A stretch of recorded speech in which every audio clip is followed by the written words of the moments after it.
I'm saying, like, how many times have we talked about the daggone Spice Channel? Like, what the is this? fact that you know that tells me everything. The fact that I know what? Everybody know about the Spice Channel from our time period. Yeah, so did. The little squiggly frizzles, and then all of a sudden they got a daggone free preview weekend, and your mind is just blown amongst other things. Yeah. You remember the screen used to be like, so you might have something right here, and then you have something right there, but you had to try to piece it together. That was a nipple. No, man. Oh, boy. We almost had something. We almost had a full boob. Watch out. Spice Channel. My goodness. Now these kids walking around with phones and just everything is on demand. Like, can we talk about the real problem? We had to buffer. No. Even before that, we had to go find a special hiding spot and that gum scoop up the magazines. You remember those days? If you had the magazines, like you were doing something trying to steal them mugs. You said try. Look, I ain't gonna put nobody out there that gummy, but let me say. Shit, well, I put me out there. I took them mugs. I ain't gonna lie. And then you're gonna take yourself off of the mic. You can't do that. You can't do that, man. You got to come back on there, man. Hold on, can you hear me? Can you hear me? Yeah, I can hear you. Okay, I can't see you, but I can damn sure hear you. How you gonna get me to admit to something and you gonna take your ass off the screen? Just put me on spot. What type of shit? Listen, I'm all kinds of frozen, having all kinds of issues. I'm trying to get back, man. Did that tell you what we get for not living right? I told the truth. I'm just talking about, imagine, and I say toddlers just because toddlers sound funnier. We want toddlers in there, but just bringing it to the school and everybody be like, oh my God, what is this?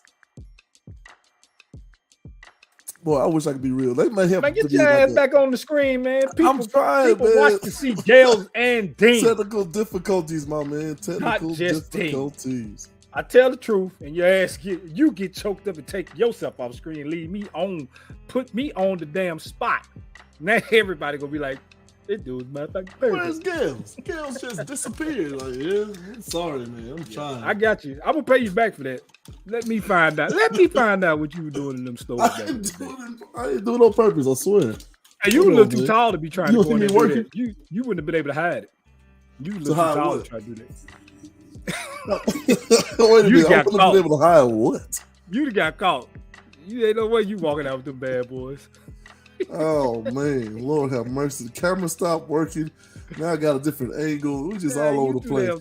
Hey man, let's start the show. Maybe y'all, you be like, y'all see that guy right there working out there with them damn things? Grab him.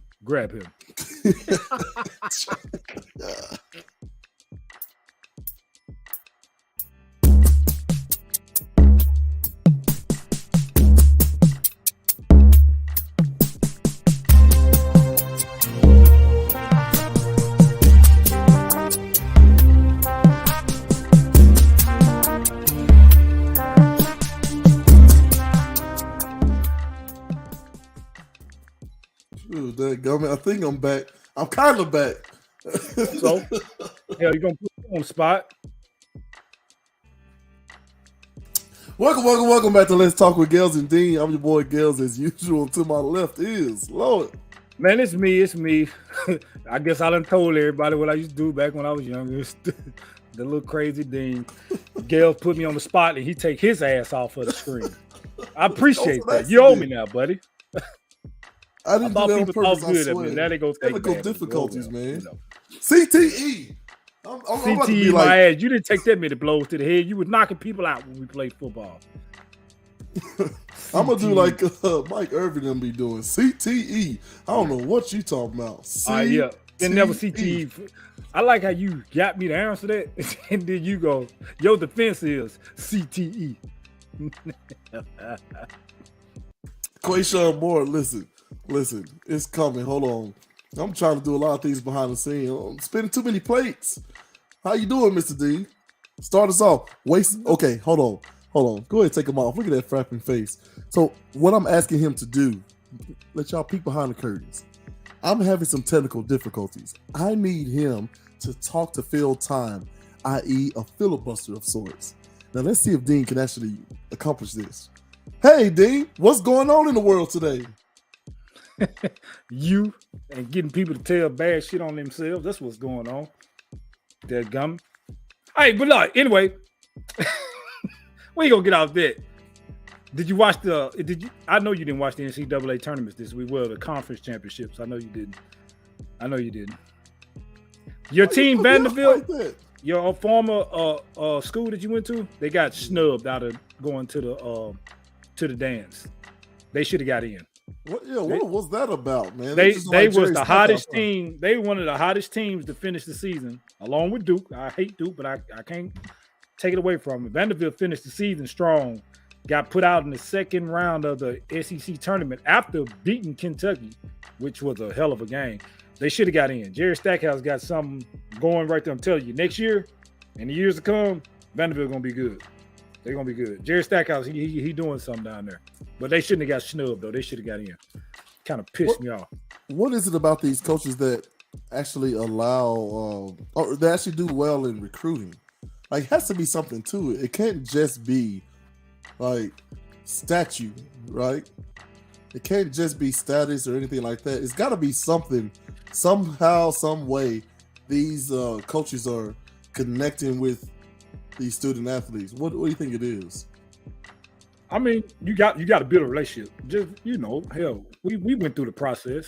You gotta. It's some coaches that came in to talk.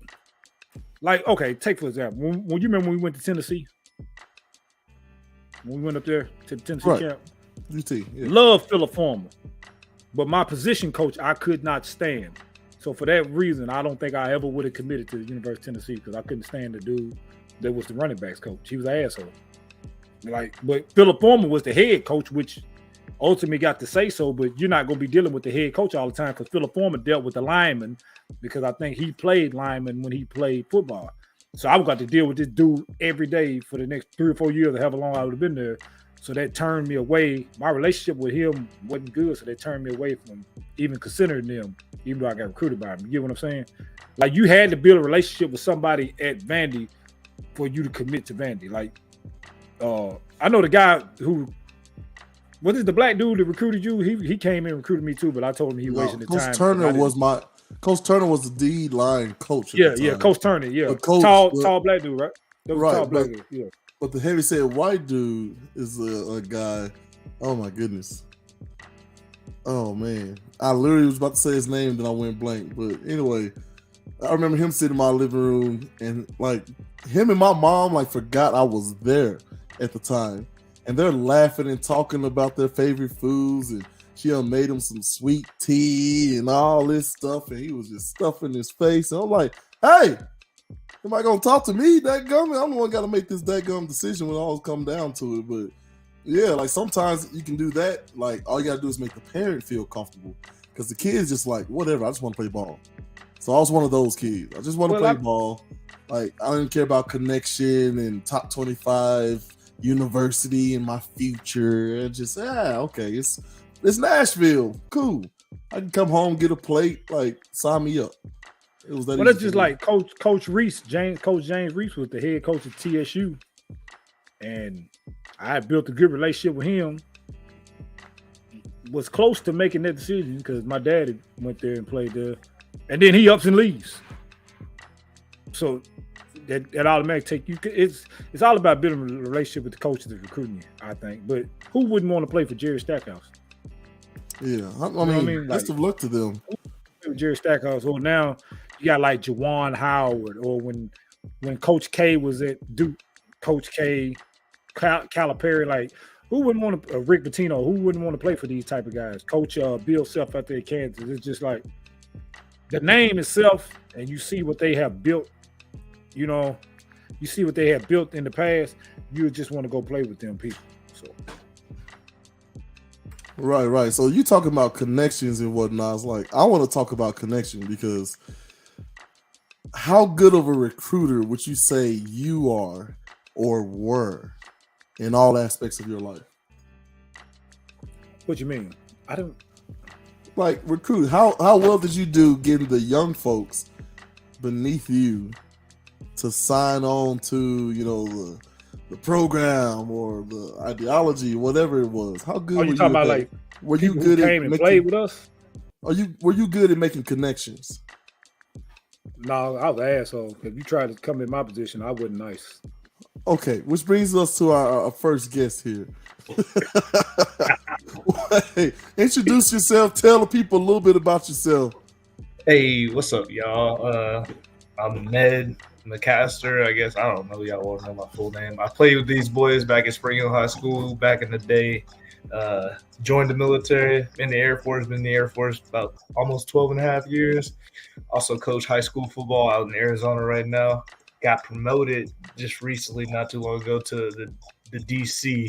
Our head coach is still technically the one that calls plays, but he's trying to pass off that responsibility to me. So we'll see how that works out sooner or later. So, speaking of when I was telling y'all about being an asshole, Ned right here was one of the guys. I was one of the biggest assholes too, and it wasn't because I didn't like Ned. I did see potential in him because he was gonna fill in the spot when I left. He was the freshman I was senior, but he was gunning for my spot. So if you can ask these two right, you gun for my spot back then. I was just hanging out, just trying to I was trying to make it. Y'all should have saw me, boy. I was tiny my freshman year. I was about 105, 110 pounds on a good day. But real talk. At one point in time, because I was in band, and Sydney it wasn't just Sydney. I want to make this very clear. It wasn't just Sydney. And Sydney wasn't even the worst of them. There were some bad ones. But y'all made me want to be so good. I was like, I gotta break records here. Like, I gotta break all strength records. I gotta be faster than everybody. Like, so that was my driving force. Honestly, I'm not gonna lie. I think one of y'all, I don't remember who it was. It wasn't Sydney. I can say it wasn't Sydney or Jeremy or Sadiq. Like, those, most of the time they were pretty cool. They were pretty good. Listen, you gotta stop naming people who it wasn't that going. Just by virtue of process of elimination. Like, but one of them, I was like telling somebody, I was like, I want to play college football so bad. They were like, you will never play college football. And I remember that stuck. That wasn't me. I didn't do that shit. That stuck with me. So I was like, America. I made it my goal. I was like, yep, I gotta and so that was the summer actually. Like, I put on a whole bunch of weight going into my sophomore year. And got fast. I was just dedicated to the game at that point in time. The thing is, like, I was an asshole to Ned, but I helped him through the process. I helped him through the process of translating over to a running back to take over from when we leave. You know, if he asked any questions on a play or something or a drill, it ain't like I didn't help. But I ain't gonna say I wouldn't mean because I was. It's just that's the competition of it. He helped you about it. It's a competition of then. You also know somebody behind you is good, so you just getting them ready. Like, if I didn't think, you'd be like, "This is how you do it, dummy." Right, you know. But it was all out of love, though. You know, I was an arrogant little asshole, man. My bad. Producer, love, man, for real. Producer, thank you. I don't know if I believe that. Come on, man. What do you mean? It's all These love, over man. here talking about plays. These over here encouraging anybody. You could be a running back 4 counties over, and just because you got RB next to your name, he thinks you coming for him. Like, that's the type of cycle. I'm gonna come for your ass. You pick me off the damn show again. That's the type of cycle I work with on a day-to-day basis. Like, hey, guess what? Guess what? You keep kicking me off. The name of this show is Let's Talk with Gales and Dean. You can't kick Dean off the damn show. You know what? You're right. Damn I apologize. Right. Now, so what I'm saying is, here's the thing. I want to let y'all in on some things, okay? Producer, cut to me real quick. Yeah, so Dean is supposed to learn how to use this technology. So partially, he's been kicked off just to see if he can put himself back on. He could. All he has to do is do his homework. If this was football, he would have got it. But because it ain't football, your boy ain't done his homework. And so I have unlimited power. This man. That gummit, and it's gone to my head. Welcome to the show. Introduce yourself, Quayshawn Moore. Uh-oh, you muted. Uh-oh, this is a very precarious start. Here you go. There he is. Oh, when you come back, make sure you turn that gum camera sideways. We trying to do right out this show. I'm gonna kick your ass. You hear me? Hey man, pay the man all the way to Albuquerque just to get you all the way. It'll be worth it, Ned. That'll be a hell of a drive. It'll be worth every bit of it. I swear to God, it will. Listen, he'd be the only person that'll be mad the entire time too. I ain't gonna say it's gonna be easy. You know, Jeremy, that's a big guy right there. But goddamn, you know what? I tell you what, keep me off this damn show. No, man, you too strong for me these days. Well, I can't do it. So look, here's what I'm saying. Here's what I'm saying though. Like Dean, the now you got people entire in the chat talking about you roasting the hell out of me. I don't know. Please don't get him started on me. Like I'm not trying to be some sort of that what you call innocent bystander. That's right, Dean's department. It's all right, man. We got special guest Ned in the house, and we got Quayshawn. I'm gonna leave you alone tonight. When it's a show with me and you, it's on. Mm-hmm. Lord have mercy. All right, hopefully he'll forget. But I'm just saying that ride, Dean's the type of person the entire time is going to be upset. Gonna tell me, like someone who can stay upset and drive for 12 hours the whole straight. 17-hour drive. 17 hours. He driving 24 daggum hours mad the entire time. No, not just scowling, like talking noise the entire time, trying to call me. I'm gonna ignore him, and he gonna keep so now he can't pick up the phone. See, this type of stuff I'm talking about right here. Yeah, Dean can do it. What's up, man? We're gonna talk a little bit to Quay. Tell us a little bit about yourself. Introduce yourself to the people once again, my man.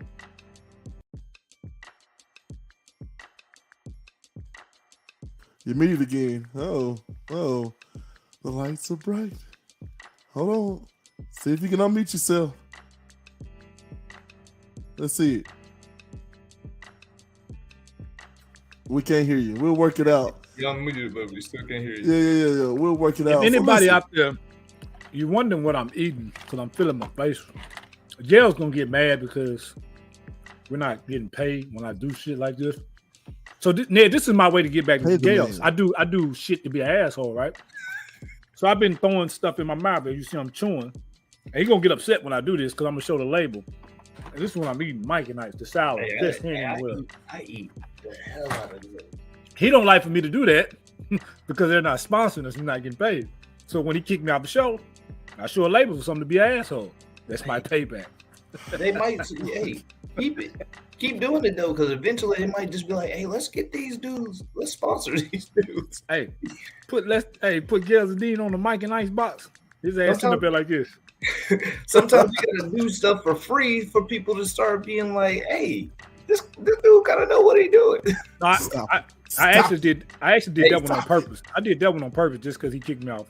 Hey, I've been taking the labels off. See, like my water, I don't have a label on. Okay.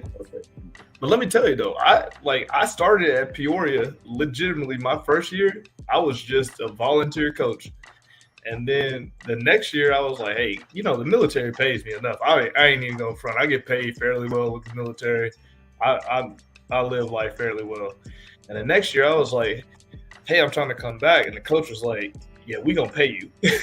I was like, you don't have to do that. He was like, nah, you don't get paid and you work harder than half the coaches we got, so we gonna pay you. And so I went from being the assistant to an assistant pretty much to being the JV head coach the very next year. And then after that, I was on the varsity squad coaching the DBs, and now, 3 years later, I'm the DC. So, I had an interview for a head coaching job this year, like while I was in the military. I'm way ahead of the curve where I thought I was going to be. So, sometimes you got to do stuff for free for people to recognize your potential. And I didn't understand that at first, but now I fully understand that. And my football career has actually helped my military career because I realized some things that I wasn't doing in the military that I had to do in order to make it, to get further in life. So. And speaking of which, since you coach football, I coach. Gale's done coach. I think still coach, but if not, he have coach. I want to go right into our topic. Are the kids today? from your experience of coaching out there, because I know what mine is. Gales know what my answer is. Do you think today's generation of kids are soft? So I won't necessarily say they're soft. What I will say is that like having stuff at your fingertips, like having this stuff at your fingertips and being able to see other people be successful that you think didn't put in the work has made people try and rush the process to be good, right? Like a prime example of that, like not even football, right? But that the Jake Paul dude, right?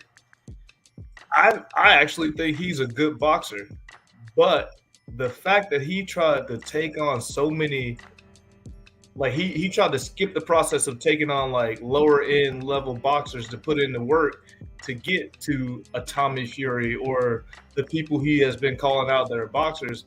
And then he lost to Tommy Fury. You know what I'm saying? Like, I think that's a fight he honestly probably could have won had he trusted the process and just went through that process of like, hey, getting some rounds in, learning some things about what you can and cannot do with your body and stuff like that. And I think players try and skip that nowadays. They're like, ooh, I should be able to do what this kid's doing because he's the same age. I'm like, yeah, but you ain't been putting in that work the same that kid has been putting in. You gotta go through some things before you can start doing the stuff that kid is doing. So I won't say that they're soft, but I will say they try and rush the process way too much.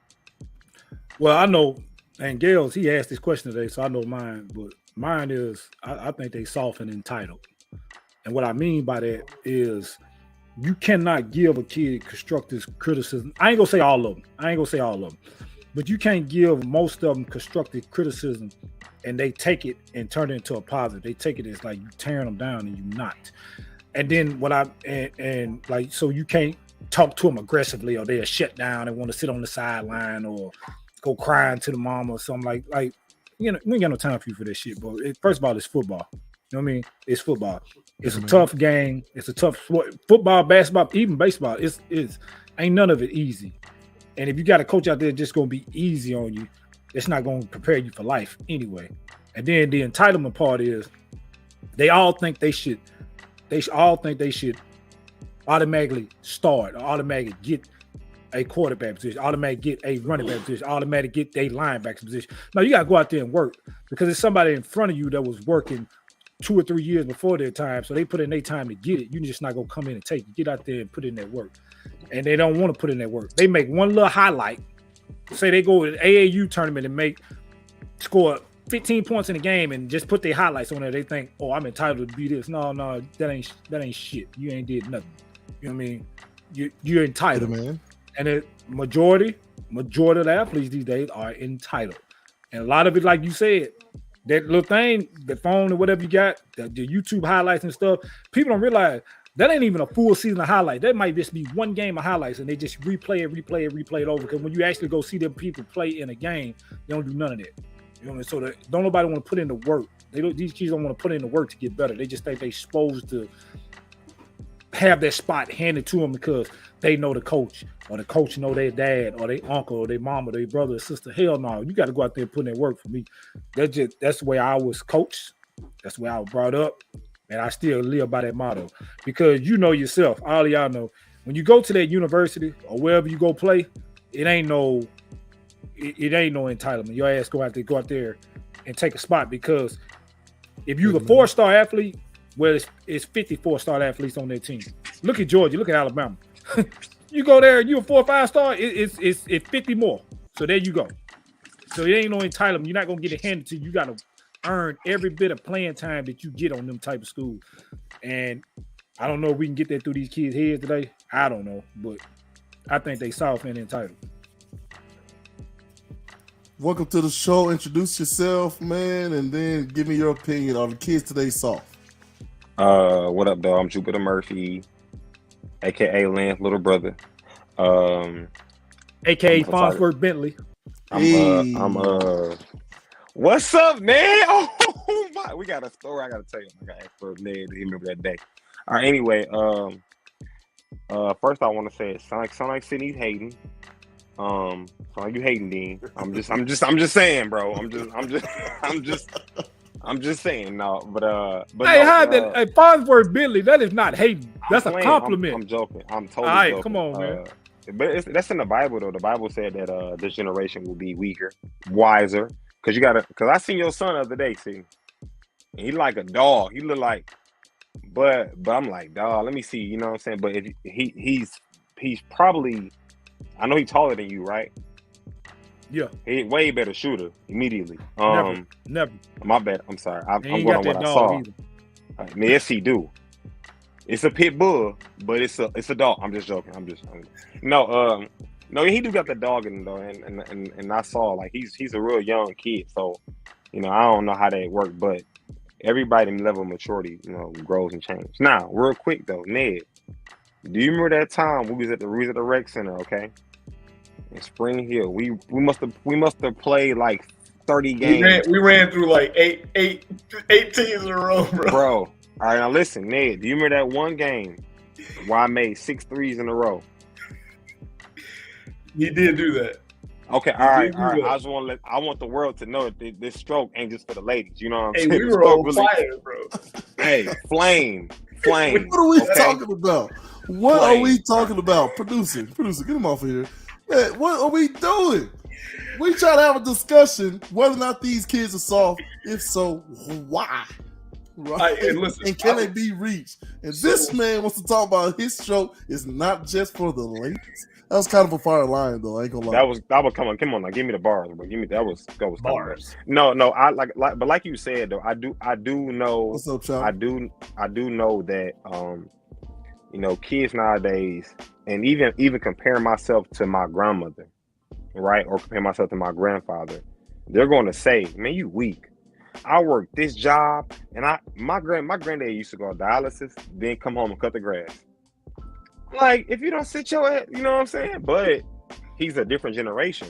But I'm smarter than him. I know 10 times more than he know. But he's physically stronger. You get what I'm saying? So I do believe that is a thing, but I don't know. Not to be rude about it, I think it's the parenting. I think once you encourage your child, believe in your child, because my son 5'11", he's in the 7th grade. Everybody like, let him hoop.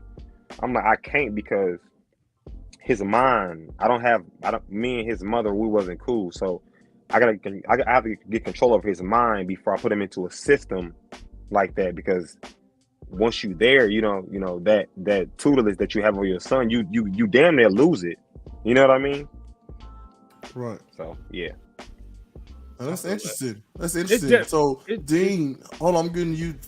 I'll get to you first. My bad. If you're saying that kids are soft, is it because they have soft parents? Am I gonna piss people off by saying it?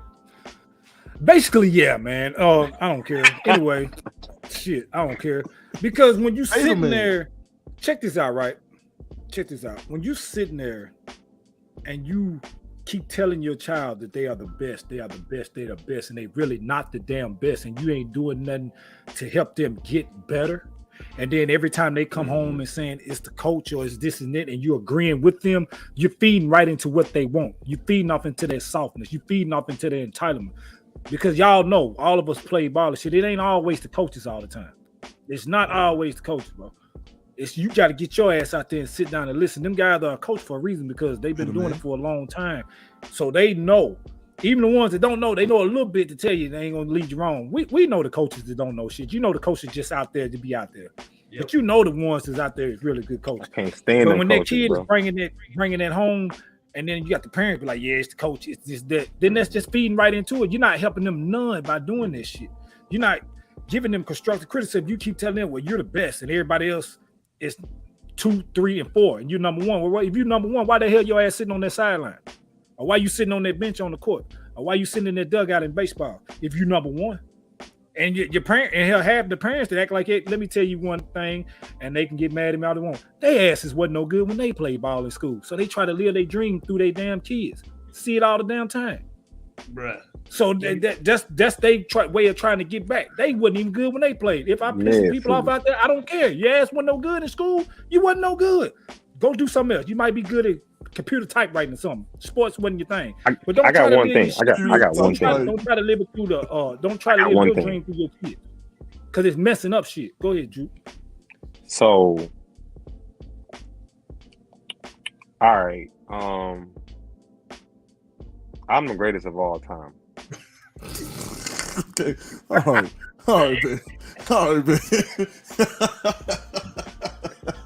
Hey, hold on. No, I was going somewhere. Let me go there. Okay. All right. So growing up, I wasn't told that I was handsome.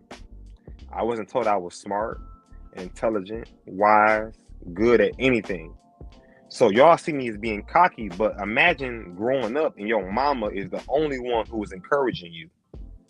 So you got brothers, family, all kind of stuff. You know what I'm saying? Yeah. First of all, I'm the coldest at typing. Don't have me pull up my keyboard. Look. Anyway, I'm saying to say that, bro. It's a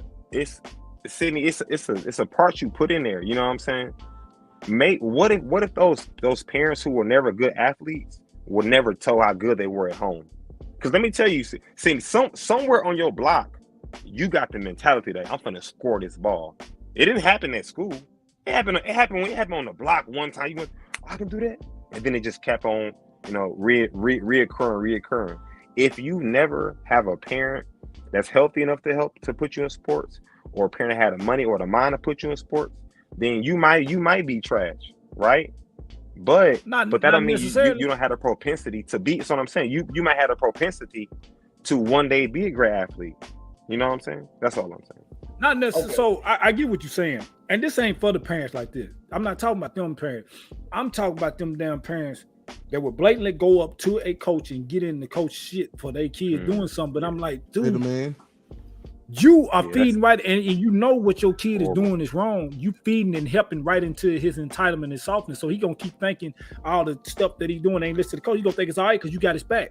Well, eventually you got to be like, man, it's you. Mm-hmm. It's called constructive criticism. My daddy did it to me all the time. Man, it'd be some days I used to want to knuckle up with him some of the shit he said to me, but I know why he was doing it though. Got to bring it down a notch. You think you right here? I'm gonna put your ass back right here. Because one thing my daddy used to tell me all the time, and it was true. You good, son, but you ain't that damn good. It's other people out there better. So once they get instilled in your mind, you got to put that's where that work you have to come in and be like, well, I'm out work this next person next to me. Sure. Even if somebody better than you, but by my daddy telling me that helped. You know what I mean? Because yeah, of course, sometimes you ride high if you doing good. You got to have somebody bring you back down a notch. Because when you get to the next level, it's always somebody better, bro. It's always somebody better in the world. I don't care what sport it is. It's always somebody better.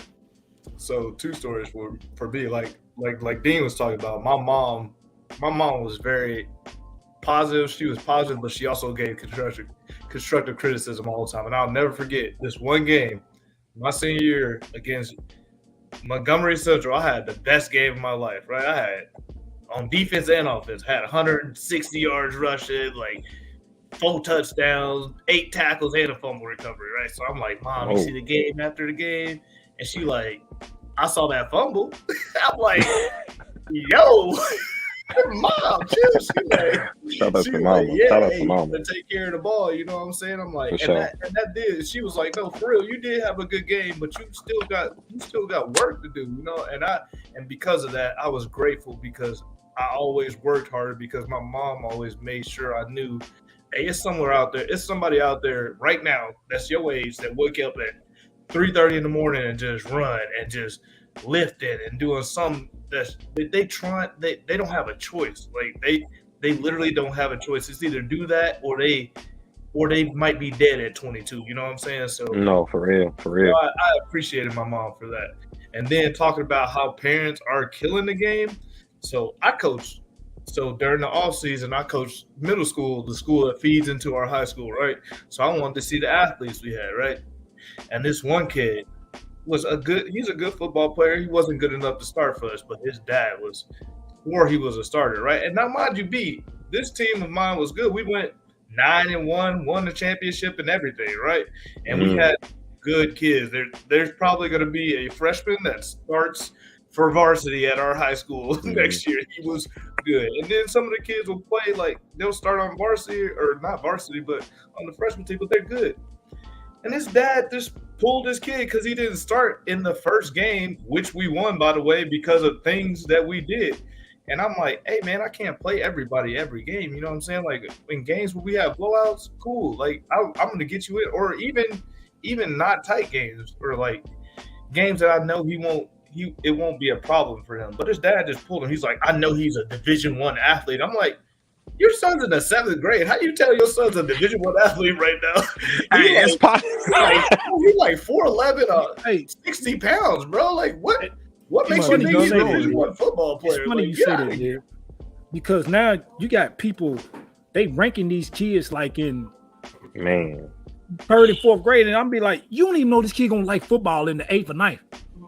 You don't even know if they're gonna like that sport.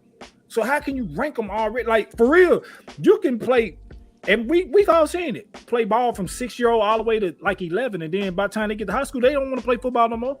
So how can you know that kid is gonna be ranked like that? I see, Gaz, you got something. Go ahead. Money. Yeah, but everybody can't make money, man. Like No. He asked a question. Why are y'all ranking these kids? Because people gonna pay attention. That's eyeballs. That's traffic. That's web traffic. That's how I'm able to sell advertising. That's how I can get paid. Now it's asinine and stupid. Don't mean it. Everything you said, Dean, was valid. What's going through every one of y'all's minds right now is true, but it don't matter to these companies. Yeah, money. I'm like, because we got a sophomore quarterback about to be a sophomore, and he was the best quarterback in the state of Arizona, like his 8th or 7th grade year. I'm like, yeah, but what other 7th graders are they grading, bro? Like, who the fuck? Who did you see? Like, what top tier talent did you play? Because you're not like, in middle school, it's not like high school where you play all the teams in the state when you come to the state champ. It's just a regional championship. So you know what I'm saying? Like, it was wild to me. I'm like, bro. And then Arizona, bro. Boy, I can go on forever. Arizona football, so much different from Tennessee football. So we get to that. I seen a couple of things in the chat that I'm gonna get to.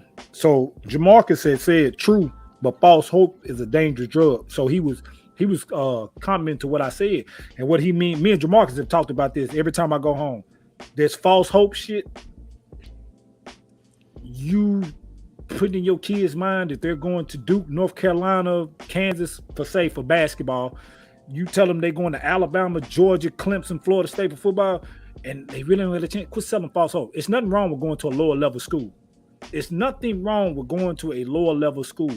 If you're not that 4 or 5 star athlete, you're not going to those schools. Them schools not even coming to look at you. It ain't nothing wrong with going to a Marshall. It ain't nothing wrong with going to a Tennessee State. It ain't nothing wrong with going to a daggone Middle Tennessee State. It ain't nothing wrong with going to JUCO if you got to go for a year or two. Bro. So we got it. It's still college ball, and if they want you, if you good, they're gonna find you. And now it's so many different leagues to go into. You got, of course, you got everybody want to go to the NFL. Nothing wrong with it. Everybody want to go to the NFL, but you got the XFL. All right. Then you got that. It's the other league, the USFL, the arena ball back. You got a bunch of different resources now that you can. In Canadian football ain't going nowhere. That you can build on to get to that next level. But we selling them false dreams, and it's messing up everything. Yep. I don't. Hey, sorry. Hold on, real quick. We got Devontae on. We can hear you. What's your question for Let's Talk with Gaz and Dean? Devontae? Okay.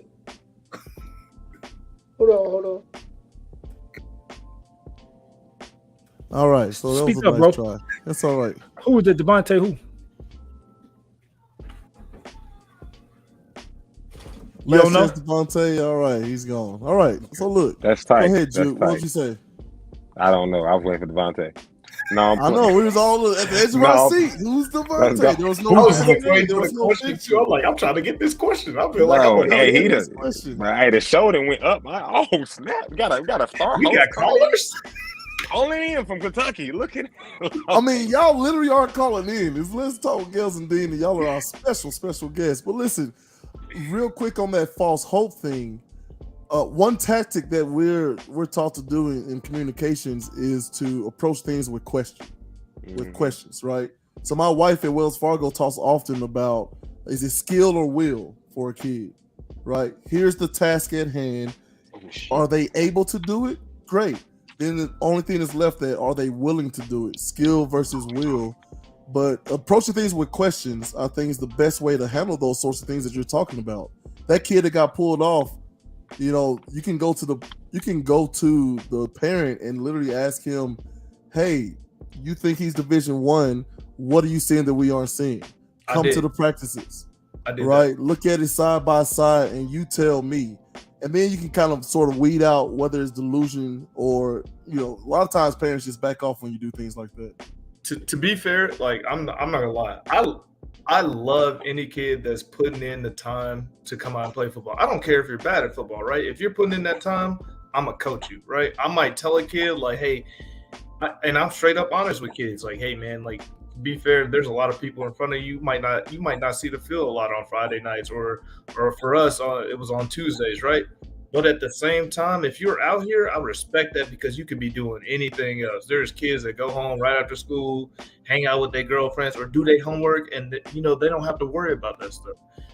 But then I talked to his dad, bro, and his dad was the one that's delusional. I don't really think it's the kid, right? The kid is just feeding off what his dad gives.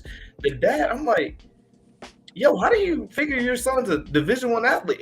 If I'm telling you right now as a coach, and I'm I coach at the high school he's going to in 2 years, he can't start for my middle school team. Like, how are you telling me he's a Division I athlete? My guy, like, chill out. Like, I like your son, and your son does have potential, but he's got to put in the work like everybody else. You can't be rushing that process, man. For sure. It's parents that rush the process. Some of them just want their kid. They're like, oh, we're going to be rich. Like, and that's what I think. I think, like Dean said, parents are putting this on, they're living through their kids, like, so they don't have to work when they get older. But at the same time, I'm like false hope will murder somebody. Like, you put that much pressure on somebody. And that's why I love my mom, because she never put that pressure on me, right? You put that much pressure on somebody to make it to a Division I school, and then they don't. Man. Now that kid's life is defined by failure, right there. Like, he has failed before he is out into the actual real world before he can even do anything, and he has to live with that. That's something a lot of kids have a hard time with dealing with, because they're like, oh, I already failed my parents, like, right off jump. Like, how am I gonna make anybody else happy if I can't even please my parents?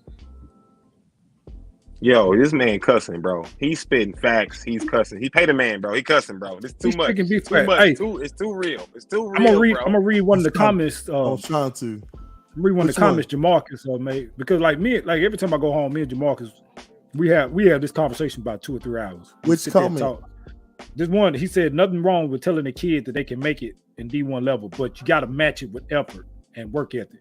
If you're not top 20 in your state, you need to do more work. And I mean, he's not wrong. If you want to be top 20, you just can't go to practice at what time? 2:55 when practice started to 5:30, and just be like, oh, that was enough to get to top 20 state. No, you got to take your ass to that rec or to that field after that and put in about another hour or 2 of work by yourself. Yeah, but now you're talking about... Yeah, but nothing. No, bro. You got to do that. Quick. Wait, hold on. You got to do it. You got to put in the extra work, bro. You got to put in the extra work. Dean. You were a great athlete. Was. Wait. Hang on. Don't you dare. Don't you do this to me. Hang on. I feel like I can see the tea leaves and where things are going. Okay?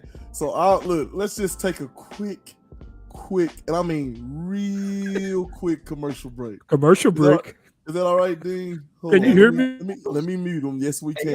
Unfortunately. Everybody muted. Everybody off the dadgum. This dude. Quick commercial break, man. I ain't got time for that, man. That's right, dadgum. Yes. I think I like it. All right, Albuquerque, New Mexico. If you're a loved one who's got dementia, Alzheimer's, or you're just older and looking for something to do, while your other people are catching up with friends or just want to take a nap, come on down to Eubank Mayberry Senior Services. They take care of people. And remember, there's no shame in needing a break. I love her so much, but I need time alone to catch up on things. The nursing home is not an option for me. I just can't leave her. If you've been struggling to take care of a loved one, Mayberry Senior Services can help. Our day program is a cost-effective alternative to assisted living or in-home care. We provide engaging activities and assistance with trained staff who are dedicated to improving quality of life. Join our Mayberry family. Call to schedule a tour today. All right. So listen, I'm trying to bring everybody back. Everybody's okay. Hey, Everybody hold on. cool? Before let me am I the only one to think that music that he plays sound like a 1990 Spice Channel song? I'm trying to play whatever is free these days. So That man went straight to Skinamax and got that clip, bro. Get him, Max. Man. I started dancing and everything to that mug. Hey man, did it not? It sounded like it. Thank you. All right, man, y'all go ahead. My bad. I love it. My Make bad. it more about the music than the dadgum old folks that need help. That's okay. So look, man, while we got you here, here's the question. No, wait, hold on. How dare you? No, yeah, we skipped you. We skipped Let me talk to the manager. Did you not see? We'll did come not back to see you, me man. steer We got away Ned from on the what was time about to frame, man. We'll happen? come back to you. I bet. I knew Yeah, exactly so- what was about to happen. I had to steer away from it. Ned, I'm trying to get somewhere here because you got two different groups of people, right? Two different types of parents, community, whatever. Soft and the unsoft, delusional, non-delusional, whatever. What I'm saying to you is those kids or parents that are delusional, right? And the communities that are feeding off of them until that kid, falls through the cracks and then they forget all about them. Like, how do we reach them? What are some possible solutions on how to reach them? That's why I want the rest of the show to be about what's the possible solutions to reach some of these quote unquote soft kids, parents, or communities. You tell them the truth. And that's solely all I do. Like, for real, I'm like, I tell my defensive backs on a regular basis all the time, hey, if you want to know why you're not starting, you can come ask me. But don't ask me if you don't want to know the truth. I'm just letting you know, if you don't want the truth, don't come ask me because I'm going to tell you. But I don't want you to, if you go tell your parents and your parents come talk to me, I'm going to be like, okay, I told your child the same thing I'm about to tell you. They can come get this info, but I'm gonna tell them the truth. And that's just the truth of it. And it sucks here in Arizona because in Arizona, it's not like Tennessee. So in Tennessee, when we play high school football, right, you have to be zoned for that school. Arizona, kids can literally just go whatever high school they want to. It's essentially like college. They can transfer whenever they want to and stuff like that. Now they have to sit out the first 5 games if they transfer. But I think telling the kids the truth is the way to go. Like, and as a coach, that's what you got to do, man. Like, because I don't want a kid to be blaming me for not getting where he's supposed to be. Like, I'm telling you, like, hey, man, you're not where you need to be. I tell my kids, like, we got some good kids. We do. We got some kids that have potential to play college football. And I tell them all the time, you have the potential to play college football, but right now you have the work ethic of my 5-year-old toddler. So you trying to play football or you trying to watch football when you get into college? And either way, it's fine with me. But while you're here with me, you're gonna work. And that's just if you want to play for me, you're gonna work. And if you're going to work for me, I'm going to work you like you trying to go to the next level. That's just how it is. And then at that point in time, and when it comes time, I'm going to put in the work. If they're like, hey, coach, I want to go here, I'm going to be real with them. I'm going to be like, hey, I don't think you can go here, but I know some smaller schools. I know some coaches at some smaller schools. Let me link you up with those guys, and let's see if they're interested in you. And that's how you get a kid. That's really how you just change that whole mindset. It's not – if we just being real, I don't give a blank about the parents. I really don't. And that's just me being real, right? Because at the end of the day, I'm not there for the parents. I'm there to make boys, young men, and good football players better football players. That's my only job. Right. Make you a better husband in the future, make you a better father in the future, make you a better student, make you a better whatever, and then make you a better football player. That's what I'm there to do. My job description says nothing about making sure your parents are happy with how I'm coaching you. I don't give a crap about that. I just don't. And I'll let parents know that if they and at first I thought it was gonna get me in trouble, but actually all it's done is help. like the parents be like, hey, I appreciate your approach. I really do. Because if it weren't for you telling me that, like I would just think there was a problem with the coaches staff, but it's not. It's sometimes it's like parents are being lied to by coaches because they're like, oh yeah, if your kid comes here, he's gonna start right away. We're gonna get him into a Division I college. I'm like, for what, bro? How you know that? Man, they love doing that. They see my son play for the Hawks. They saw my son catch his touchdown one time. Man, after the game, hey man, who your son play for? Come over here, play with us. I'm like, bro. First of all, we just beat y'all, so I don't want to play with y'all. Second of all, I'm like, that's not you. Not no, and because I'm gonna take another approach to it. It's important. It's a holistic game, brothers. It's a holistic game. Mm-hmm. So while you're not caring about the parents, there's some coaching that cares about the parent. Because after high school, there's no more parents. It's man to man, right? But high school on down, if you got a parent who's on the same page as you, bro, that kid is in for it. That kid is in for it. But how much? How much? I need to rephrase that. I do need to rephrase that. I'm not saying I shun all parents, you know what I'm saying? But what I'm saying is those parents that like the ridiculous ones, right? Yeah, those ones who gotta like shut out. Delusional, bro. Like your kid been JV for 4 years. What makes you think he about to go play at Alabama next year? Like he hasn't started a down for us in 4 years. You think he about to go to Bama? Like what is wrong with you? And like those are parents that be like, and I do. And honestly, so I take that back because I do vibe with a lot of parents. I do vibe with a lot of parents because they vibe with me, right? Mm-hmm. But people who ain't gonna like, if you can't get down with a coach who's gonna be honest with your kid, like what are you putting your kids in sports for? Because like you said, it's like a holistic thing, bro. Like coaches were a big influence on my life, and I'm sure it was the same for all three of y'all. Like they molded me, man. Like I want somebody who's gonna actually coach and like not just coach my kid the sport that they're playing. I want somebody who's gonna make my little 5-year-old boy, whenever he starts playing sports, and I swear I won't coach him until he gets at the high school level. And if he wants to go to a different high school, he can play for a different coach. But I want somebody who's gonna help make my son a better young man too, like not just a good football player, a good basketball player. I want you to be a better person. Because at the end of the day, you gonna take off your cleats or you gonna take off those basketball shoes at some point in time, and nobody's gonna give a fuck about what you did before. You're gonna want to know what type of person you are. What kind of man are you? Are you? Hold on. Ned just hit the F-bomb. You ain't even hit him with a damn. He didn't. I was waiting for that mother to come. And I get hit with them all the time. Listen, you held to a different standards, that government. Wow, it slips out sometime, bro. It slips out sometime. I'm just saying though, like I you know what I'm saying? I don't want somebody who's just gonna coach my kid to be good at the sport. I do want that. Don't get me wrong. Hey, if he out there, work his butt. You know what I'm saying? Push his ass. But if you're not teaching my kid to like, if you're not pushing my kid to be like morals, like what kind of morals are you teaching these kids? Like if you just telling them like, oh yeah, you could just quit your team that you were just on and come to my team. Like, I already don't want him to play for you, dog. Like, I already don't want him to play for you. Like, I don't trust you as far as I can see you already, and I ain't even talked to you yet. You know what I'm saying? Like, that's just wild to me. So I think. Oh, go ahead.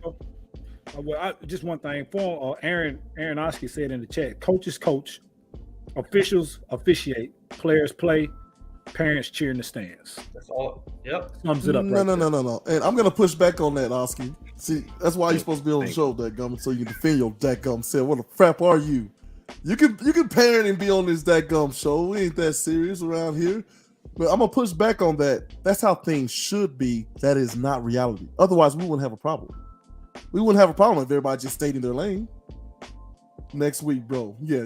We'll see. But and don't think I ain't forgot about that Isaiah Smith out there. Oh yeah, hold on.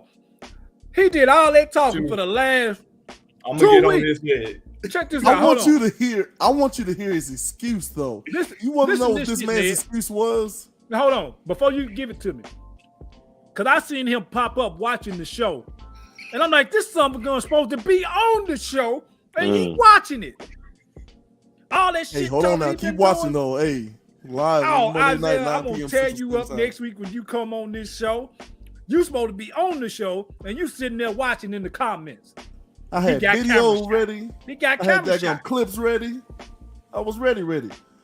Hey, real talk. Hey, I love being on with y'all guys. I am only in Tennessee for like this week though, and I ain't seen my sister in a while. So I'm gonna hop off. I'm gonna try and catch a little bit more of the show. But hey, I love y'all. I appreciate y'all for having me on. I appreciate y'all having me. Let me have this conversation with y'all. I love this topic, man. And if I ever get to coach one of y'all kids, know that I'm gonna be a real one.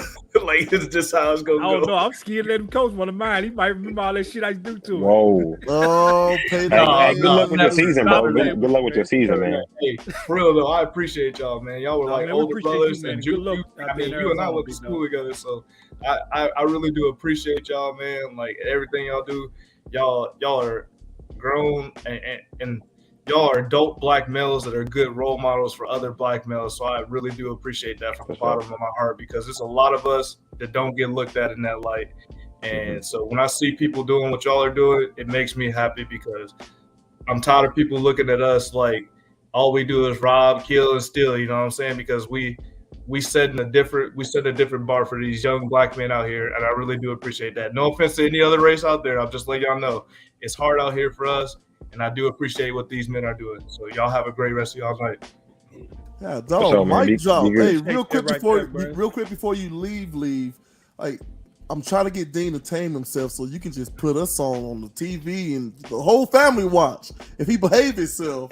But appreciate you for coming on, man. For sure. So I You think always gotta say it's me. producer. So listen. Let's talk with that gum. Gales and Wow. Jew. Gang. Gang. Can y'all can No. still hear me though? That ain't gonna shit me up by taking me off the damn screen. I was still talking the whole damn time. We didn't hear you, bro. We didn't hear you. I know, because he at muted all. me. You see how he do? So what you mean? What are you talking about then? Hey, I'm learn the doing software. No, but okay. So here's what we get into. Really trying to understand how to use. Okay, I'm not trying to say manipulate people, but steer them to a better way of thinking. Right. Go ahead, Here's the real Jay. problem. We are struggling with teaching our children how to think for themselves, how to what to value and why to value that thing. Like I ask people all the time. I have a client who's a retired colonel, and I said, thousands of men under your command. How in the world did you lead all those men in the same direction to something fruitful? He says you set the standards and you never lower them. Point blank, period. So you understand the minds of men and women, how they work. And there's three things that really sum up, I guess, emotions. If you think about emotions, right? There are thoughts, there are sensations, and there are behaviors. And what we as parents, teachers, coaches, friends, whatever, humans, what we need to do is recognize the utility in our emotions. A lot of people say, hey, take it out and think logically. It's like, no. You got to understand the antecedents, right? Which are basically a fancy way of saying triggers. There's something that happens, there's your response to it, and then there's a consequence, right? So something happens, and how you respond, it could be a positive or negative consequence. Maybe you're rewarded depending upon your responses. Maybe you're punished for how you handle that. And these are things we need to start thinking about. If I'm a head coach and I'm looking at the entire picture, I've got to look all the way to my janitor and the students who are going to be showing up to the games. That's the scope. That's the real trial of a coach. If you think about a Coach Carter and all these movies it's the same thing. Knucklehead kids. I mean, how old is that trope? How old has that been going on in movies and books forever and ever ago, right? You got a bunch of ragtag bunch. Some guy comes in and is real with them, don't lower his standards, learns as much from them as he teaches them, and then all of a sudden they pull it together and they have a big win or get really close at the end of the movie. Like it's not something that's new, right? Jamarcus Right. had cause and effect. Cause and effect, right? So you have to look at literally everything. Man, back in the day, head coaches will be like, "Hey, dude's got some wheels," and he will tell the people who is taking care of the grass on the field to leave the blades of grass a little longer, just to slow him down a nanosecond. Like, you understand what I'm saying? Like, that level of dedication to your job. We talk about Vince Lombardi, tremendous football coach. Their basketball team lost their head coach for whatever reason. They asked him to step in until they found somebody. This man went and found every book he could find, every piece of film on basketball he could find, taught himself to be a basketball coach, and they had a solid basketball season. He didn't know nothing about basketball. I didn't know that. Right. Learn something new A lot of every day. people don't know that. They want to look at the successes. Man, sure, you better go read that book, Outwitting the Devil by Napoleon Hill. When he's interviewing Carnegie from Carnegie Hall and Rockefellers of the world, and they're all saying the same things. One, you need to find you a good wife if you're gonna be successful. That's one of the biggest decisions you can make. I was like, okay. The other thing he said is look at everybody's failures more than you look at people's successes. You'll learn way more from people's failures than the successes. So I think what it comes down to is our communities, our teachers, our coaches, whomever. What are you willing to do? What kind of work are you willing to do to overcome this so-called soft pandemic? And that's where my gripe is. Like, no one's talking about, like, coaches just finding a different frapping way. You can't yell at these kids anymore. Find a different way. It blew my mind when I came out here to New Mexico. They had a whole mental health mind reset period in practice. Now, me, I was itching at first because I was like, these are some more reps we could be getting in right now. What are we doing? Laying on our back, thinking about our problems and trying to breathe them away. But as it went on, dadgummit, I felt better doing those periods. You see what I'm saying? For sure. That was a coach that found out we went undefeated in one state, first time in their school history. And he even learned the word frap. Even, hey man, that word is contagious. Which is still a curse word, by the way. We're still a curse word, by the way. Curse word? What are you talking about? Yes, it is. It's family friendly. Yes, it's a family friendly living. expression. All right, go ahead and say that. All right, cool. Look, because anyway, listen, you can literally go, "Oh man, I know what that means." How you mute him? What a button that Yeah. We can't mute his ass. Yeah, you can. I'm joking. There's a way. Figure it out. It's all right. Get on the YouTubes. I sent Dean some videos on how to do all this stuff. I mean, Dean be busy. There you go. I'm glad he was honest though. I'm glad he was that gum honest. He was. Look, I want everybody. Right. I want everybody to be thinking about why you like the things you like. Why do you do the things you do? I think we don't get that far because there are a lot of circumstances that don't allow us to get that far. As Jamarcus Windsor McKnight writes in with, I hear you, Jeremy Gales, but I'm telling you, Columbia, Tennessee is in category of their own when it comes to the high school sports and parents. And that's fine. It should not change how you do it. I just talked about a colonel who led thousands of men to numerous victories that we don't even hear about. And I asked him how he did it. He said, set the standard and do not lower it for anything.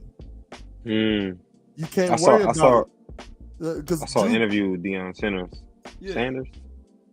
His son was late for the championship game. And the rule is if you're late, you don't play. So he made his son sit out the championship game. I said, I don't know about that. But at the end of the day, they still won, right? But I respect the discipline because we won. We got here because of the discipline. You feel me? So basically what he was saying was, I can win with you or I can win without you. I don't need you. That's what I'm saying. That's basically what Deion was saying. No. You got to quote Deion on this. No, I'm just saying, like, I watched that. Did you watch the documentary? Talking to me? Or both of y'all? Either one of y'all? I didn't watch it. I'm just going off what you said. So I put my own little with it. Right. So if you go and watch that documentary, he talks about, like, some of the same things. And Jamarcus, I hear what you're saying. The colonel didn't have parents as an obstacle, though. It doesn't matter what the obstacle is. That's what he's saying. Now he had people shooting like live rounds at him. Okay, I think the man knows what the crap he's talking about. Man walks around with a limp because he took a bullet for this country.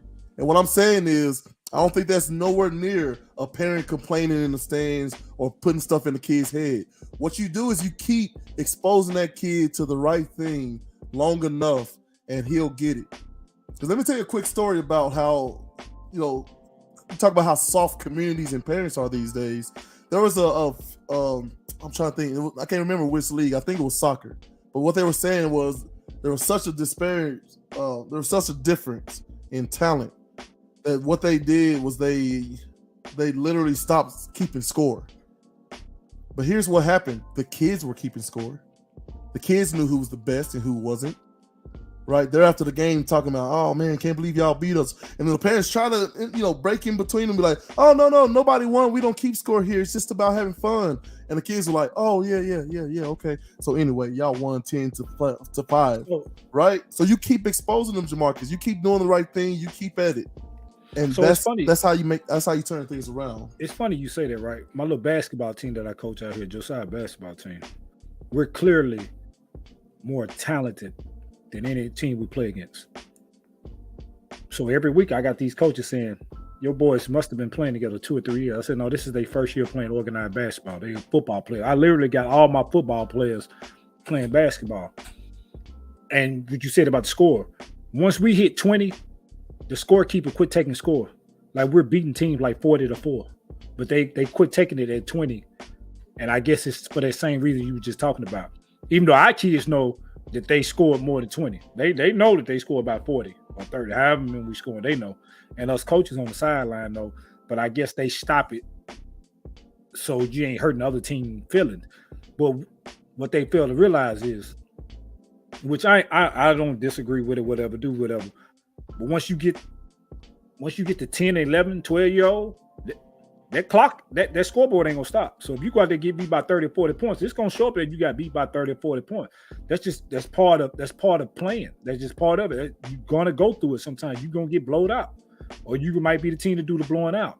So I get why they doing. I got two sides of how I feel. I get why they doing, but there's another side of me be like, well, you might as well go on and let them get used to it now. Because when you get older, they're not going to stop taking the score because the score is 22-2. No, their score going to keep going. Now in the third or fourth quarter, they might keep running the clock, but you're already down about 20, 30, 40 points. You know what I mean? But that's what I'm saying. Yeah. Even these parents were trying to protect their children from finding out that this team over here is way better. But what I'm telling you is, it's not rooted in reality. The kids were keeping score, bro, and they were giving props to the people who were whooping them. Like, so reality. Our boys be keeping score. They know how many they got every week. Oh, wait, don't hold on. So what y'all telling me? Because I'm hearing both sides, right? What you're telling me is that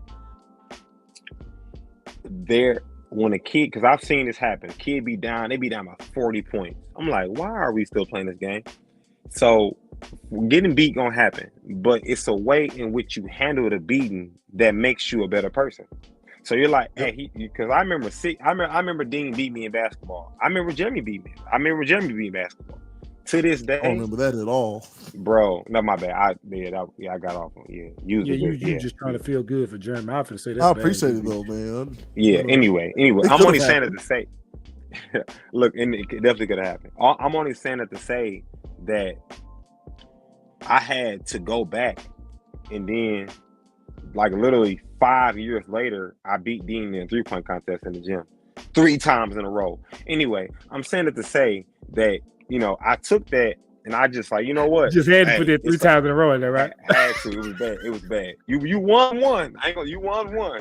But the other 3 was your. Anyway, but I'm saying to say that we're not helping these kids by cuddling them, because you can't deny this, that the depression rate is going up, suicide is going up, obesity is going up. I mean, everything that once was when we was kids is going up, and people are trying to figure out a way how to slow it down. So they say, hey, you know what? When you're up by 40 points, we're gonna just pull the game. We're not gonna let you keep beating us, because that's gonna make the kid feel worse and worse and worse, right? But okay, that's a smart thing to try to fix the problem, but the way in which you do so is going to yield bad results. It's like, hey, I'm down by 40, spare them. Why spare them instead of preparing them? You get what I'm saying? Now, if you like, one team beat my son and them, and then they ran up to the scoreboard with a speaker playing "Who Won't Smoke with Me? Who Won't Smoke with?" I was like, now that's some bullshit right there. Like that's taking too far. We don't need all that. But Now- my son was still a dog. You get what I'm saying? So Now- it's just part of the process. This is, and I'll let you go, Jeremy. So I implemented. We were just running basically a half court press. That's what I run, man to man half court. As soon as that ball come across half court, we on. I implemented a 2-3 zone from when we go up by 10 or 15. So I told my boys, I showed them how to do it. We ran it. We go up by 10 to 15. We're gonna run the zone the rest of the game. So them parents ain't saying I'm doing that on purpose. Because even though I like to win, I still got a side of me that don't want to tear these other kids down. I want them to keep playing. So I implemented that 2-3 zone. But basically, I'm calling the dogs off. Because like you said, it's the way you win. Even in football, man. When we went up by 30 points in football, dude, we would put like some kids that would never in their life get to think to run the ball, got to run the ball. You know what I'm saying? We could have been assholes and left all the dogs and then let them keep running. But it's not about that at this age. You know, maybe when we get now when they get to 12, 13, it's a different story. You know what I mean? It's a different story. But right now, like I put that 2-3 zone in and come like I told my team, once we go up 10 to 15, no more half court press. We backing off.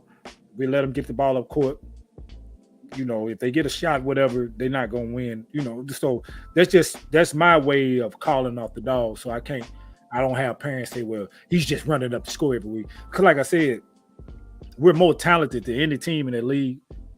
To the point we're not even playing that league next year. I already told the other coach we moving up 2 divisions, 2 spots. It was the first year. I didn't think we were gonna be as good, being a bunch of football players. How good were y'all? What's good? Dude, we winning by 30 points every week. That's right now. This is my basketball team, my 8-year-old basketball team. That's what I'm saying. So, but you're a good coach though. You're a good coach. You're a good player to have on the team. So I know you're a good coach though. And the thing is, and I told my other coaches this. What I see in them other teams at practice, them coaches are not teaching them kids anything about basketball. They just letting them go in there and scrimmage for an hour. These kids don't know how to inbound the ball. They don't know how to make a chest pass. Box out, left hand layup. We do all that.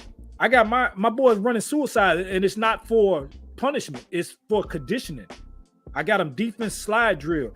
I got them outlet passing. You know, we get a box out, close out. I got them doing all that because I'm like, you only got to learn this as you get older. This is stuff you got to learn. But I can tell the other team we play, they're not doing none of that. And so when we get out there blowing them out, I genuinely feel bad for the kids. I'm looking at the coaches like, y'all got to step y'all game up and teach these kids something. You ain't doing nothing but just hurting them by letting them come in and scrimmage for a whole hour. You're not teaching them none of the game. Okay. Yeah. But that's my way of calling the dogs out. We just drop back in that 2-3 zone, and hey, if they score a couple of buckets, oh well, whatever. But I ain't into just at this age just blowing them out just to be doing it, just be an asshole. I ain't gonna do that. Pay the man. So look, here's what I'm saying. You pay the man. Give me a beer. Here's what I'm saying. Y'all childish. I get this man a beer though. I love it, man. I can't even be mad at you for kicking me off of that right there. That was smooth. You pay the man. I love it. So look, man, the Jamarcuses, the Deans, and Jupes, and all the people like you.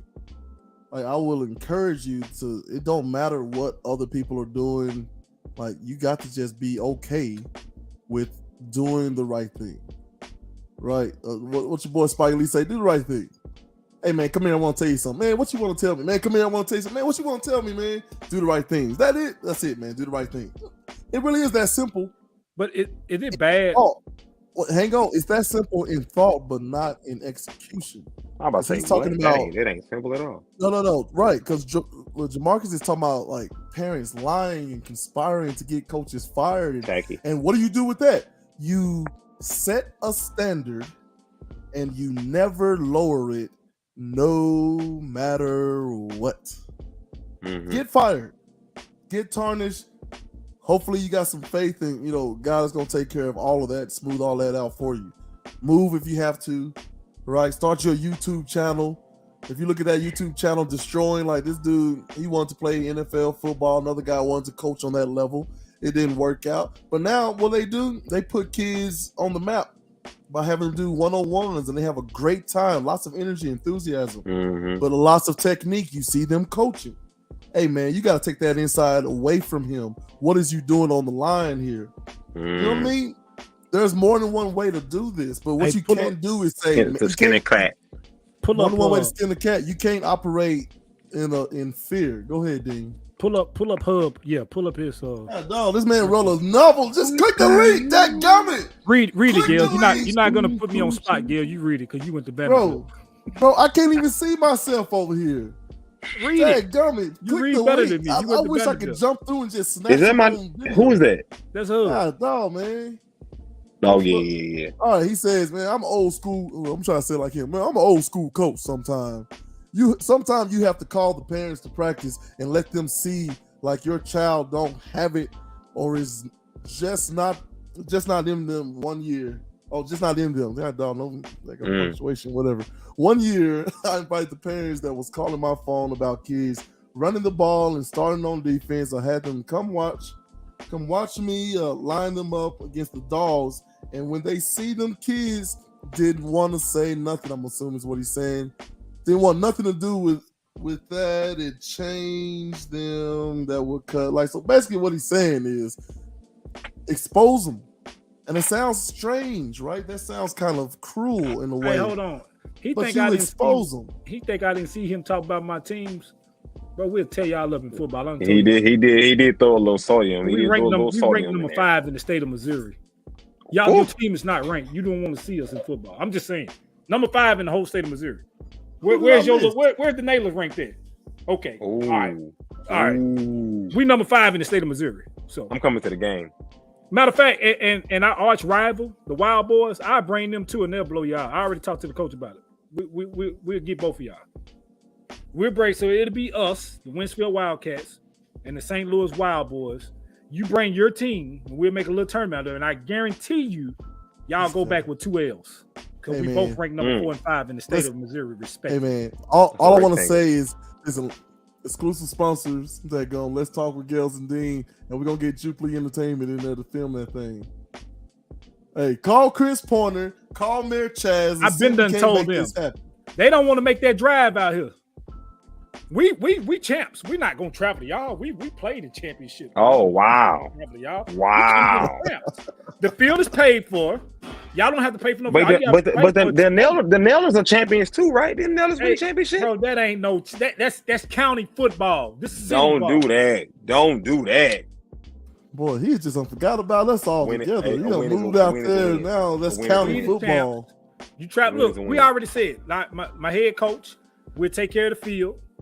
Turf field at that. Nice field. Very, very nice. Turf field. Happy here. Y'all ain't got to pay for nothing. All they got to do is pay for the drive out here, pay for their hotel room, and pay for that long drive back with them L's. We might get y'all a participation trophy, though.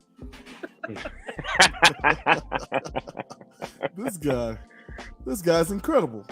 But I ain't look. All right. Nothing against my boy Hub. He's a great coach. He is. I coach with him, man. That's my boy. You know how we talk. But I honestly believe they can't beat us. Sorry.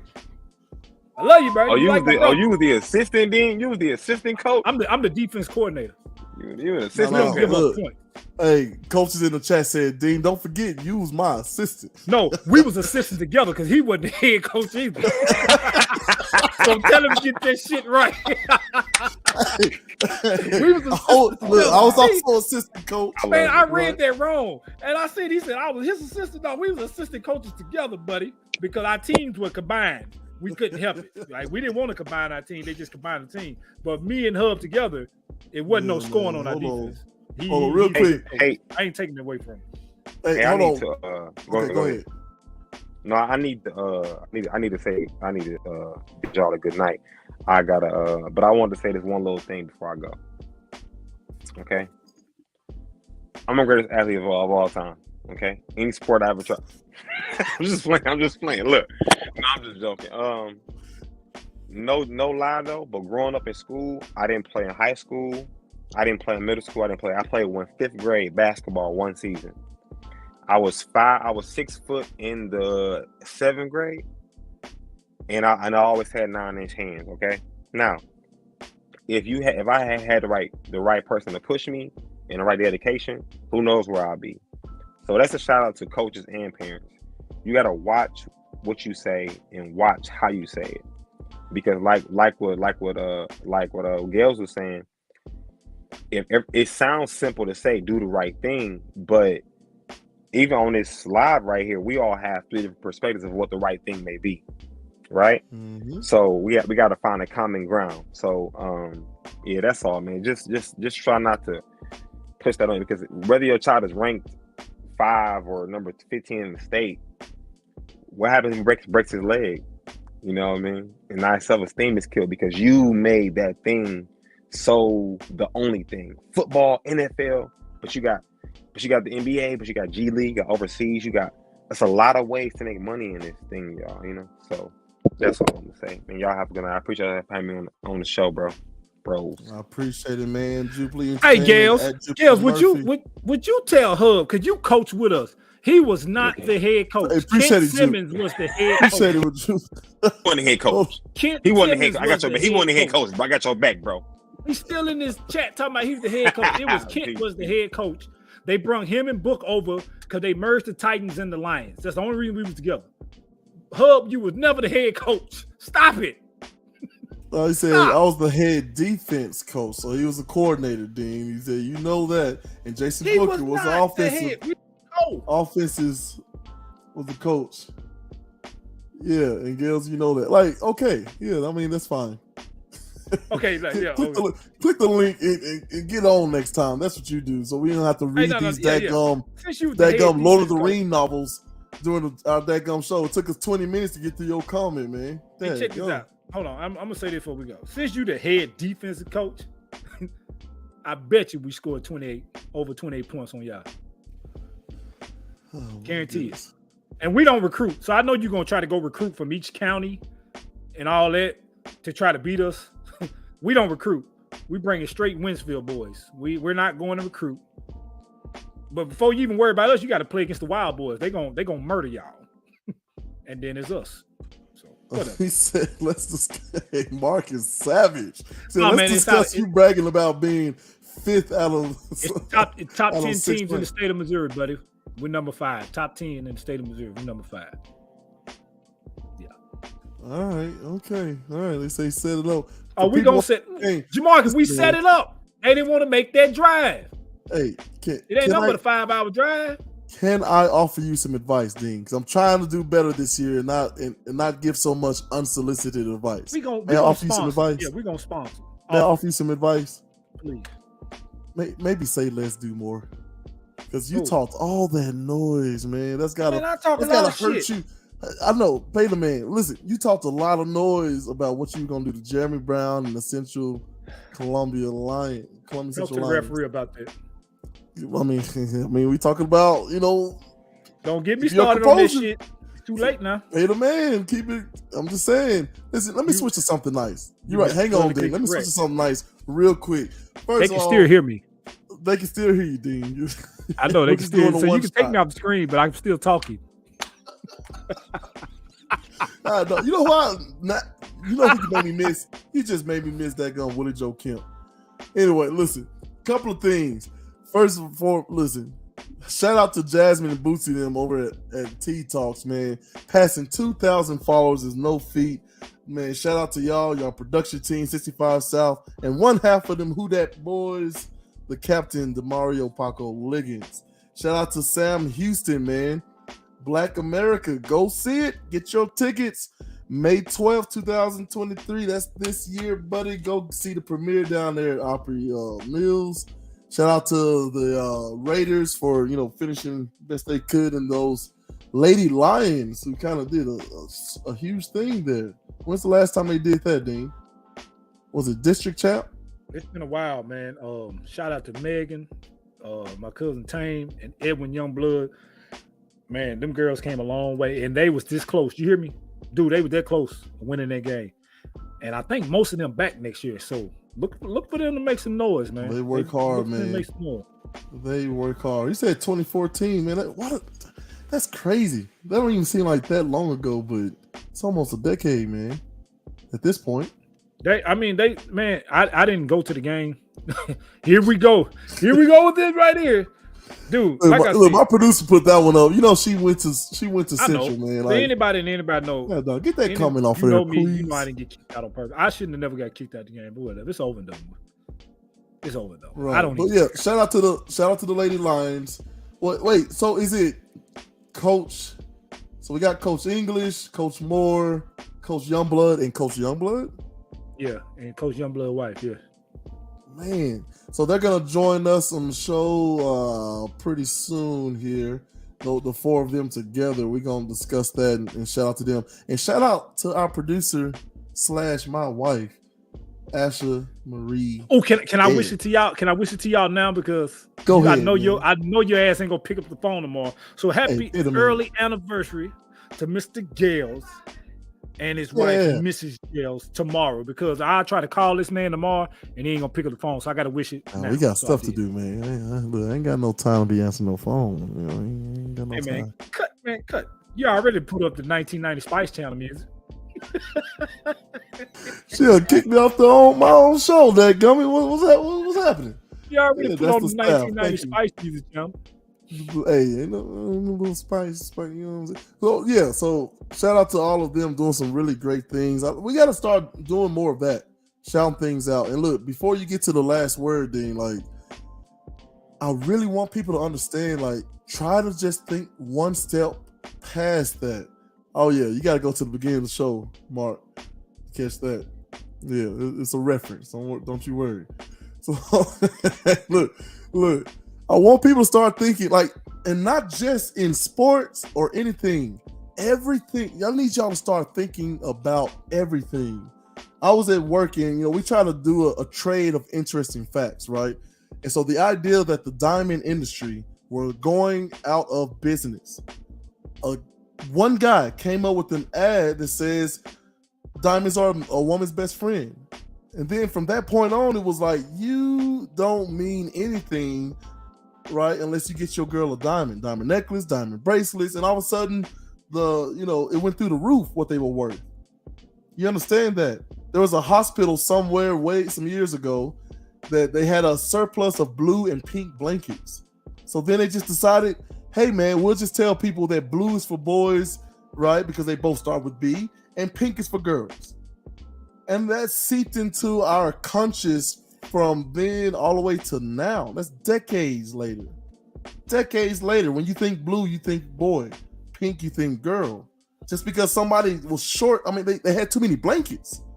So I want people to start thinking more about, why do I think this? Man, my son can go D1. Why do you think this? Well, because he's fast and he's strong and okay, come here. I'm gonna put him up against this player over here. Boom. You see what just happened? So is your son D1 and that other kid just NFL material right now in second grade? Or maybe give him a few years and let's see what he's going to be. That's what we need to do. I wish we could take more trips with these young folks and let them see a college practice when they have these open practices. Take them down to Nashville, let them TSU, Vandy, all those places. Like, let them see what the next level actually looks like to get a proper, what's the word? A proper. Isaiah Smith got his hands in TSU, so tell him to take him on a trip because he's Mr. TSU right now. You know what I mean? But in other news, before we get off, some news that I think is going to make you very happy.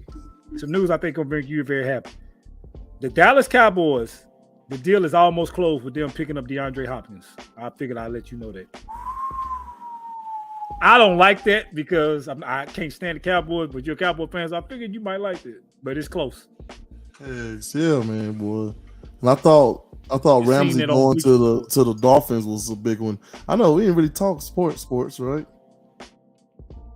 Yeah, we'll get it next week. Right. So, man, I just want people to literally just start thinking like one step past anything. Whatever you feel, someone cuts you off in traffic. One thing I've been trying to do for my own mental health, right, I've been trying to make up little stories like, oh man, can't believe he's got to go get his sick kid out the hospital. Like just something to make me not want to blow up, because that blow up, my kids look at me like I'm crazy. Ain't no telling how they mess up their day early in the morning with this sorry and Albuquerque traffic. But it's really about changing your perceptions, right? These are the things I want people to start doing, right? Scale, that's the word. Because let me tell you something about scale. Like my son, I can't ever tell, like, is he bigger than people or are they just shorter than normal? Like I can't tell, right? But you start getting my son up against a first grader, second grader, it's like, oh, okay, no, he's tall for his age. Got it. But maybe that's what we need to do as coaches, as parents. Like, if you want to be an NFL player, let me go take you to some of these practices. Look at the work they're putting in. That dude don't even start over there. Let's try that. What if we try that, right? Dean, real quick, before I get out of here. Air used to be free at the gas station. Now it costs $2.50 frapping cents. You want to know why? Where did it? You want to know why? I thought air was free, but yeah, why? Inflation. That was actually pretty good, man. Every week you get me. But once again, man, thanks everybody for watching, man. Really appreciate it.